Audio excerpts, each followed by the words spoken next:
ल अब हामी बाले चाहिँ ज्येष्ठ नागरिकहरूलाई माया ममता गर्नुपर्छ। हामी सबैजना एक दिन बुढो हुन्छौँ।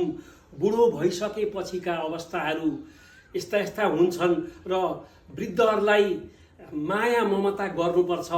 वृद्धहरू भनेका पितृदेवता हुन्।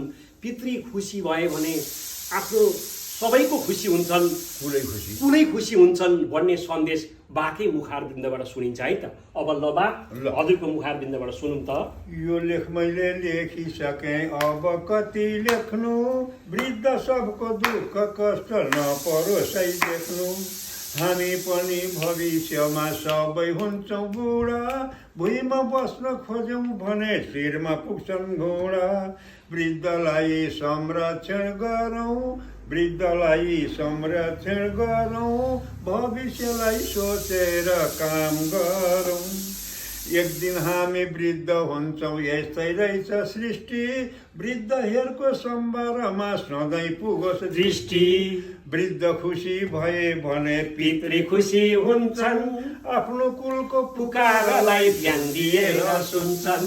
वृद्धलाई पितृ हुन् सोचौँ, सानो बातमा चर्चकै नहोचौँ।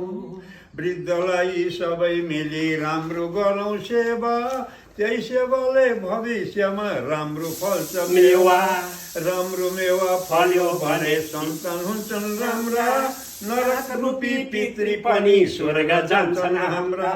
वृद्धलाई पितृ हुन् सोचौँ, सानो बातमा चर्चकै नहोचौँ।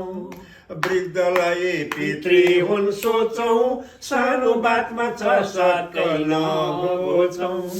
सुन सुन दाजुभाइ लेखकको नाउँ, बुढी गङ्गा गाउँपालिका तिनको बस्ने ठाउँ। बाँसबारीमा बस्छन् तिनी नहर पारी घर, नाउँ त तिनको नानी बाउ हो ओजा तिनको थर। बसिरहन्छन् खेतीकै धुनमा, घुमिरहन्छन् गाउँ बेसी छिनमा। बसिरहन्छन् खेतीकै धुनमा, घुमिरहन्छन् गाउँ बेसी छिनमा।